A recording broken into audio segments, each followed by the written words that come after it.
Hello बच्चों, कैसे हैं आप। उम्मीद कर रहा हूँ सभी लोग मस्त होंगे। तो देखिए, आज इस वीडियो में इस तरह के सवालों को सॉल्व करना बताएंगे और वीडियो देखने के बाद आप पाएंगे कि इन सवालों का जो आंसर है ना, आप देखते ही दे देंगे। जैसे ही देखेंगे इसका आंसर क्या होगा, आप बोलेंगे इतना होगा। इसका आंसर क्या होगा, आप बोलेंगे इतना होगा। जैसे मेरे से पूछिएगा कि सर इसका आंसर ठीक है बता दीजिए, तो मैं बोलूंगा 6 ही होगा।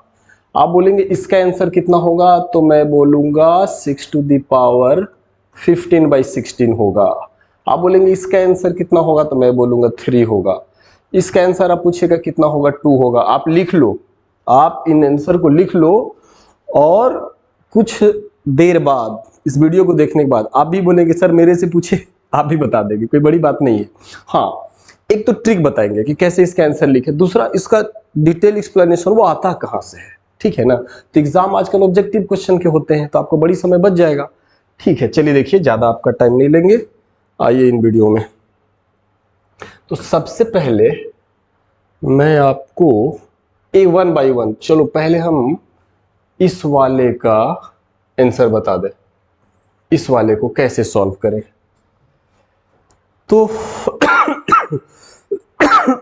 तो इसमें क्या है बच्चे कि इस तरह का जब भी सवाल हो, जैसे आप देख लो √5, ये √5, ये √5, ये बार बार ऐसे ऐसे इस तरह से रहे, कितना बार, इनफाइनाइट बाई, तो आप आंसर बोल दो 5 ही, है ना। या आपको बोल दे √10, फिर बोले √10, फिर बोले √10, फिर बोले √10, और ये कितना बार इनफाइनाइट बाय, तो आप बोल दो 10।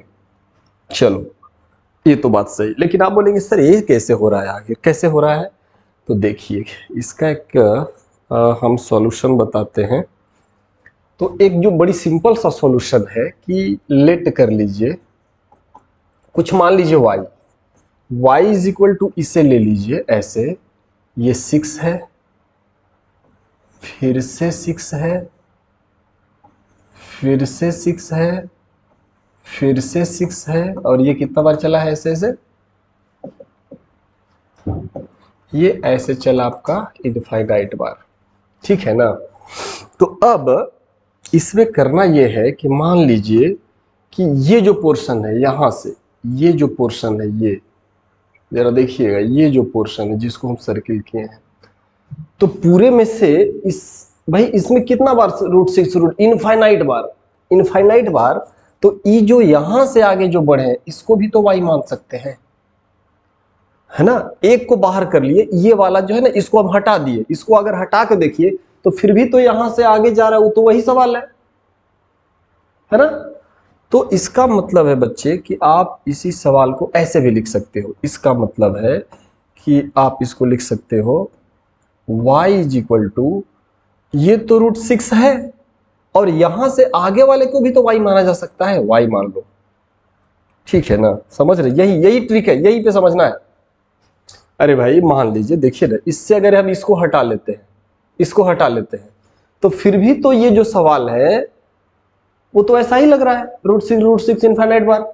लेकिन इसी में एक और अगर हम ऐसे देखिए, एक और अगर हम ऐसे √6 डाल दें, क्या फर्क पड़ा, फिर भी तो वही सवाल है। तो हम क्या किए, 6 को यही रख लिए, बाकी जो इसके आगे वाले को y मान लिए, क्योंकि वही चीज तो है। अच्छा सर ऐसा बात है, हाँ भाई। अब स्क्वायरिंग बोथ साइड कर दीजिए, है ना। तो देखिएगा कि y² इज इक्वल टू, इधर स्क्वायर कर दीजिए, इधर रूट हट जाएगा, इधर 6y हो जाएगा। अब आप इसको सॉल्व करिए, y² माइनस, ऐसा नहीं कि ऐसे कट कर दीजिएगा तो दिक्कत होगा, वैसे में क्या होगा कि एक वैल्यू घट जाता है, वैसे मत करिएगा, वैसे सॉल्व करना भी नहीं चाहिए। y² minus 6y is equal to 0। अब आप यहाँ से y कॉमन लो, तो y minus 6 is equal to 0। तो आप यहाँ से अगर क्वाड्रेटिक सॉल्व करते होंगे तो इसका मतलब either y is equal to 0, first factor 0 और y minus 6 is equal to 0। तो यहाँ से y इज इक्वल टू 6 मिलेगा। अब दो वैल्यू मिला, y इज इक्वल टू 0 और 6, तो बताइए इसका वैल्यू 0 तो कभी नहीं होगा, √6 है, कुछ तो होगा, कुछ तो वैल्यू 0 तो कभी नहीं होगा, तो फिर 6 आ गया। तो इसका आंसर क्या बोले थे, हम बोले थे ना 6 बार बार आ रहा है, आंसर लिख दो 6। समझ में आ गया होगा, बिल्कुल समझ में आ गया। अब 6 की जगह यहाँ 10 लिखता है, आंसर हो जाता 10। और प्रोसेस आप समझ रहे हो कैसे। हाँ, एक और प्रोसेस बताते हैं, ठीक है, एक और देखिए, देखिए जानने में क्या बुरा है। प्रोसेस जितना जानिए उतना आपके लिए बेहतर है, प्रोसेस जितना जानिए उतना आपके लिए बेहतर है। तो नहीं, इसके लिए यही, हम नेक्स्ट वाला सवाल के लिए अलग प्रोसेस, आप इसको भी कर सकते हो। देखो मैं क्या करता हूं कि इसको आप क्या करो, इसका मतलब y इज इक्वल टू, देखो ये जो 6, ये थोड़ा सा ज्योमेट्रिक प्रोग्रेशन में चला जाएगा, जीपी में चला गया, जो क्लास 11th का पार्ट है। तो देखिए फिर भी आपको मजा आएगा। y इज इक्वल टू, इस 6 का पावर रूट है, तो 6 का पावर हमने क्या कर दिया 1/2 इंटू, ये जो रूट 6 है इसका एक रूट है, दो रूट है, तो 6 का पावर 1/2, अब इसका पावर 1/2, अब इसका पावर फिर से 1/2, और इस 6 को देखिएगा इंटू 6 का पावर, यहां देखिए एक रूट है, दो रूट है, तीन रूट है, तो एक रूट के लिए 1/2, इसका फिर से 1/2 और इसका फिर से 1/2, ये सिलसिला चलता रहेगा कहां तक, इनफाइनाइट तक। तो इसका मतलब हो गया, इसका मतलब हो गया कि y इज इक्वल टू, ये 6 का पावर कितना हो गया 1/2 इंटू ये 6 का पावर कितना हो जाएगा 1/4 होगा ना, पावर 1/4, पावर का पावर मल्टीप्लाई होता है, ठीक है, इंटू 6 का पावर 1/8 इंटू ये चला जाएगा कहां तक, इनफाइनाइट तक। अब एक्सपोनेंट में आपको पता है कि बेस सेम होता है तो पावर को जोड़ देते हैं, ठीक है ना। एक्सपोनेंट में आपको पता है कि अगर बेस सेम होता है तो पावर को जोड़ दिया जाता है। तो आप क्या करो कि 6 का पावर 1/2 प्लस 1/4 प्लस 1/8 प्लस ये इनफाइनाइट तक जाएगा। तो देखो ये जो सम है ना, हम इसको अलग से बता दें, ये जो आप यहां देखो, ये जो 1/2 प्लस 1/4 प्लस 1/8 प्लस ये अगर इनफाइनाइट तक जा रहा है तो ये जीपी का है, ये जीपी का सवाल है, ज्योमेट्रिक प्रोग्रेशन का सवाल है, जिसमें ए कितना है भाई, ए है 1/2 और कॉमन रेशियो, रेशियो का मतलब दिस बाई दिस करिएगा तो वो भी है 1/2। तो इसका जो सम टू इनफाइनाइट तक, सम टू इनफाइनाइट तक का जो सॉल्यूशन होता है a/1 माइनस आर, जहां r का मॉड लेस देन 1 होता है। r का जो वैल्यू है, कॉमन रेशियो जो 1/2 है, वो 1 से छोटा होना चाहिए। तो इसी फार्मूला को हम यहाँ पे लगाएंगे। तो आप देख लीजिए, देख रहे ना, आ रहा है, बिल्कुल सही आ रहा है। तो देखिए यहाँ पे क्या हो जाएगा, यहाँ हो जाएगा 6 का पावर क्या हो जाएगा, इसका सम देख रहे ए, अच्छा यहीं पे कर लेते हैं, थोड़ा सा हम इसको ऊपर करते हैं, देखिए हम समझाने के लिए ऐसा कर रहे हैं। इसका मतलब होगा कि यहाँ ए तो है आपका, ए तो है 1/2, ए है आपका 1/2 और डिवाइडेड बाई 1 माइनस 1/2। तो आप देखेंगे कि न्यूमरेटर 1/2 है और डिनोमिनेटर भी 1/2 आ जाएगा, तो 1/2 कैंसिल होकर 1 आ जाएगा। तो यहाँ 6 का पावर कितना आ गया 1, तो आंसर कितना आ गया, ऐसे भी 6 आया, ठीक है ना। मतलब ये जो ऊपर जो पावर है इसको हम जोड़ के बताया अलग से, 1/2 1/4 1/8 1/2 1/4 1/8। तो इसको जोड़ने का देखिए, इसमें ए फर्स्ट टर्म 1/2 है, कॉमन रेशियो भी 1/2 है, तो सम टू इनफाइनाइट का फार्मूला होता है जीपी में, आप देख लेंगे जीपी का, अब वीडियो तो फिर बहुत बड़ा होगा, जीपी पूरा चलेंगे तो ए 1 माइनस आर, लेकिन इसमें आर का कंडीशन है कि जो कॉमन रेशियो होना चाहिए लेस देन 1। तो देखिए कॉमन रेशियो लेस देन 1 है, यही फार्मूला तो पुट कर दिए, तो इस सब को जोड़ने से कितना आ गया 1, तो 6 का पावर 1, ठीक है। हम उम्मीद करते हैं कि ये आपको समझ में आ गया होगा। इसके बाद जो हम इसी में हम जो सेकंड क्वेश्चन हम लेके चले थे, सेकंड क्वेश्चन आपको जो लेके चले थे,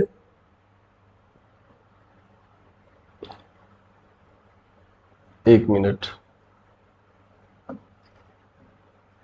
हाँ ये सवाल था, सेकंड वाला ये सवाल था, है ना। तो इसमें करना क्या है ना, इसमें लिमिट हो गया ना, इसमें 6 कितने 1 2 3 4 बार है, 4 बार है ना, तो 2 ले लो, और 4 बार है तो जो रूट है 2 को 2 का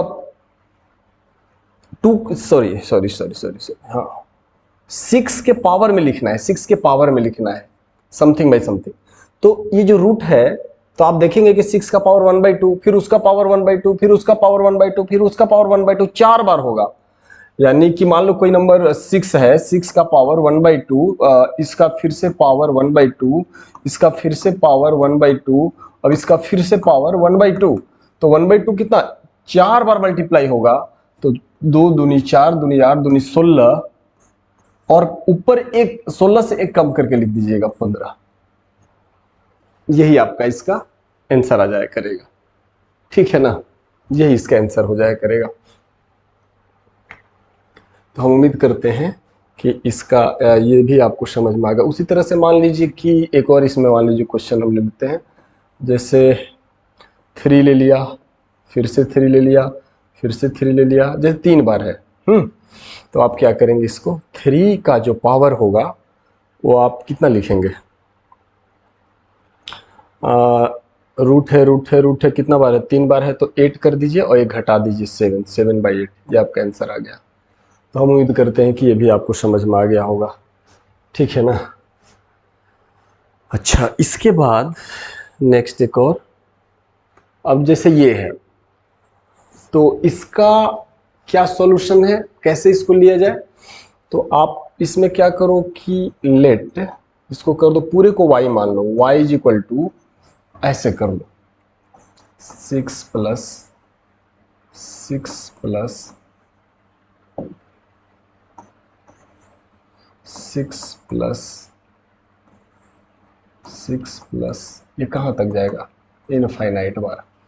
आप ऐसा करो, इसका मतलब y इज इक्वल टू, देखो 6 प्लस ये कितना बार है, अगर इसमें से एक हम अगर इसको हटा भी देना तो फिर भी वही सवाल लग रहा है, तो फिर भी इसको भी हम y बोल सकते हैं, है ना, इसको भी हम y बोल सकते हैं।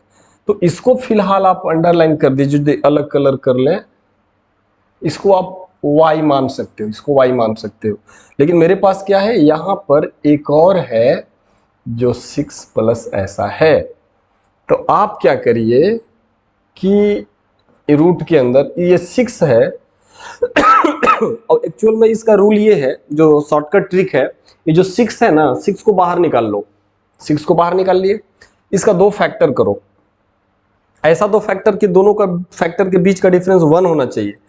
अब इसका फैक्टर आप 6 into 1 भी कर सकते हैं, नहीं 2 into 3, 2 और 3 कर लो, ऐसा 2 फैक्टर है कि दोनों का डिफरेंस 1 हो।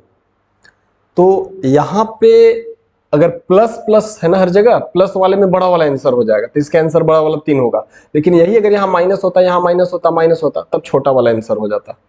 ठीक है ना, बस यही ट्रिक है इसका, तुरंत हो जाएगा। देखिए इसका आंसर कितना आना चाहिए, 6 का फैक्टर ऐसा 2 करते हैं कि डिफरेंस दोनों फैक्टर का 1 हो, तो 6 का फैक्टर हो गया कितना, 2 into 3 कर लेंगे, तो 2 into 3, ठीक है, 2 और 3 हो गया, है ना। 6 का फैक्टर क्या कर लिए, 2 और 3, दोनों और 3 का डिफरेंस कितना होना चाहिए, 1 का होना चाहिए, 1 है।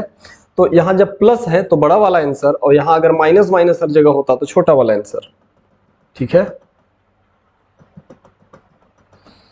ठीक है 6। और अब इसका डिटेल कैसे, एक्सप्लेनेशन कैसे आता है वो 6, है ना, सॉरी 3 कैसे आता है। तो इसके आगे इसको y मान लीजिए, मान सकते हैं, क्योंकि इसको अगर हटा दिया जाए, इसके हटा दिया जाए, फिर भी तो ये चीज क्या है, यही तो है, सेम चीज तो है ना। y मान लीजिए। अब स्क्वायरिंग बोथ साइड करिए, दोनों तरफ स्क्वायरिंग करिए, तो y स्क्वायर, इधर से रूट हट जाएगा, 6 प्लस वाई। अब यहाँ पे क्या होगा, यहाँ पे हो जाएगा y square minus y minus 6 is equal to 0। इसको आप फैक्टराइज कर दो, y square minus 3y plus 2y, है ना, फैक्टराइज कर रहे हैं, माइनस 6 इज इक्वल टू 0। यहाँ से क्या करिए, y आप कॉमन ले लीजिए, तो सॉरी y कॉमन लीजिए, y कॉमन लीजिए, क्या होगा, y माइनस 3 और प्लस 2 कॉमन लीजिए, y minus 3 is equal to 0। अब यहाँ से देखिए y माइनस 3 दोनों जगह है, इसका मतलब है कि y माइनस 3 अगर आप कॉमन ले लेते हैं तो y प्लस 2 बच जाएगा, y प्लस 2 बच जाएगा इक्वल टू 0। इसका मतलब यहाँ इसको 0 से इक्वेट करिएगा तो y इक्वल टू आपको मिलेगा 3, वहाँ से इक्वेट करिए तो -2। अब ये दोनों वैल्यू आ गया।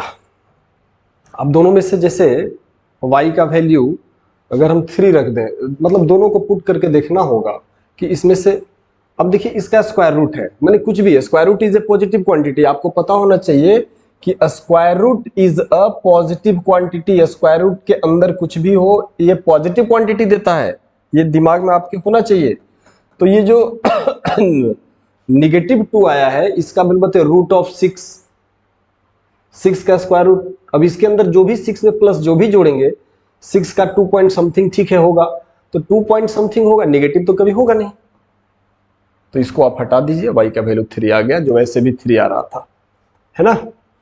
और माइनस वाले में क्या है ना कि यहां माइनस कर दो, है ना, इस जगह पे माइनस कर दो, यहाँ पे माइनस आ जाएगा, माइनस आ जाएगा, और उसको इधर लाकर सॉल्व कर दो, तो ये वाला नेगेटिव आ जाएगा, ये पॉजिटिव आएगा, ये आपका आंसर हो जाएगा, तो यही तो है है ना। इसके बाद जैसे माइनस है, तो माइनस वाला भी तो अभी भी बताया कि जब यहाँ माइनस है तो पहले 6 को बाहर पकड़ के लाइए, इसका फैक्टर 2 और 3, ऐसा 2 फैक्टर लीजिए, दोनों का डिफरेंस 1 हो, तो माइनस वाले में जो छोटा वाला वो आंसर। अब आप देखेंगे कैसे आता है, तो इसको भी आप देख लीजिए कैसे आता है।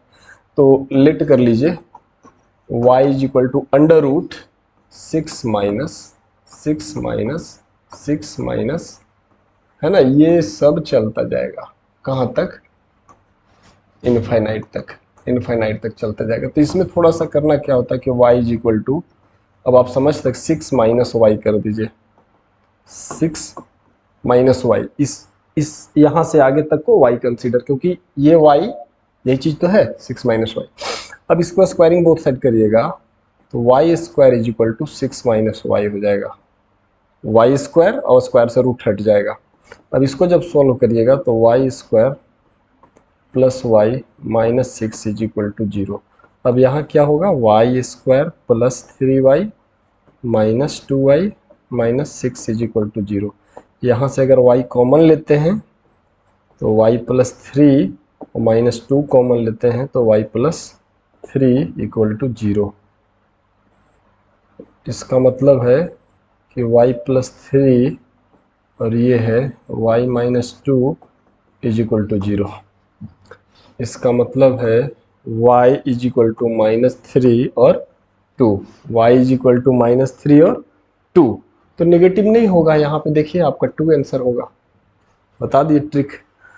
तो हम उम्मीद करते हैं कि इस तरह के सवाल, हाँ अगर एक सवाल आपके मन में आ सकता है, सर एक चीज़ बताइए कि जैसे जैसे जैसे अगर हम रूट के अंदर 5 लें और प्लस रूट 5 लें, प्लस रूट 5 लें, प्लस रूट 5 लें, और इसको हम इनफाइनाइट, इसका आंसर कैसे होगा, क्योंकि जैसे इसका तो फैक्टर हो जा रहा है, 2 गो फैक्टर ऐसा हो रहा है जिसका डिफरेंस 1 है, तो माइनस के केस में छोटा हो, यहाँ प्लस अगर रहता तो बड़ा वाला आंसर हो जाता। लेकिन इसमें तो 2 फैक्टर नहीं होगा, इसमें तो, लेकिन प्रोसेस वही होगा, इसका जो प्रोसेस सॉल्व करने का, लेकिन इतना इसमें अगर इस तरह का क्वेश्चन रहेगा ऑब्जेक्टिव में और टाइम कम दिया रहे तो एग्जैक्ट वैल्यू पता करने नहीं बोलेगा, बोलेगा कहां से कहां के बीच में रहेगा, वो आप ऑप्शन देख के पता कर सकते हैं, लेकिन प्रोसेस वही रहेगा कि इसको आप मान लीजिएगा y, फिर y is equal to root के अंदर 5 और प्लस बाकी को y, और बाकी इधर लेके सॉल्व कर लो भाई, समझे ना। लेकिन इस केस में आंसर कैसे होगा वो हम आपको बता देते हैं। तो 5 का, तो 5 को बाहर ला, इसका तो फैक्टर नहीं हो रहा है, ठीक है 5 का फैक्टर तो प्लस है ना, तो 5 के आगे जाइए और ऐसा एक नंबर ढूंढिए जिसका 2 फैक्टर हो जाए, और 2 फैक्टर ऐसा हो दोनों का डिफरेंस 1 हो, जैसे 5 के आगे 6, हाँ तो 6 हो गया ना, तो 6 का 2 फैक्टर 2 और 3, और ये दोनों फैक्टर ऐसा होना चाहिए कि दोनों का डिफरेंस जो होना चाहिए 1 होना चाहिए। तो इसका मतलब इसका जो आंसर होगा ना यही 2 और 3 के बीच में आ जाएगा, 2 और 3 के बीच में कुछ आंसर आएगा, समझ गए ना, ये बात यहाँ पे आपको बता देते हैं। अच्छा, और अगर मान लीजिए यहां प्लस है, अगर माइनस होता तो, अगर यहां पे माइनस हो जाए तो, तब 5 से पहले एक ऐसा नंबर ढूंढिए जिसका 2 फैक्टर हो, है ना, प्लस वाले में 5 से बाद तो 6 आया, ऐसा 2 फैक्टर ढूंढे, दोनों का डिफरेंस 1 है, तो आंसर उसी दोनों फैक्टर के बीच में आ गया। अगर यहाँ माइनस होता तो 5 से पहले ऐसा नंबर ढूंढो, जैसे 4 ढूंढे तो 4 का फैक्टर ढूंढेंगे तो 2 और 2, या 4 का ढूंढेंगे तो 4 और 1, तो डिफरेंस यहाँ भी 1 नहीं है, यहाँ भी 1 नहीं है, तो 4 के पहले अगर हम जाएं 2 के पास, 2 के पास जाएं, 2 के पास अगर हम जाएं तो 2 का फैक्टर हमको 1 मिल गया, 2 मिल गया, है ना, 2 मिल गया। तो इसका आंसर इसी a को 2 के बीच में हो जाएगा, है ना। अगर यहां माइनस रहा तो ये इसका ट्रिक है, ठीक है ना। तो हम उम्मीद करते हैं कि ये वीडियो आपके लिए काफ़ी नॉलेजफुल रहा है और इससे आप फ़ायदा ज़रूर उठाए होंगे, ठीक है। तब तक इस वीडियो को अगर अच्छा लगा हो तो आप इसको लाइक, सब्सक्राइब और शेयर ज़रूर करिए और फिर मिलेंगे आपको ऐसे ही इंटरेस्टिंग वीडियो लेके। तब तक के लिए आप सभी का धन्यवाद। चैनल को लाइक, सब्सक्राइब और शेयर ज़रूर करिए, ठीक है ना। ओके।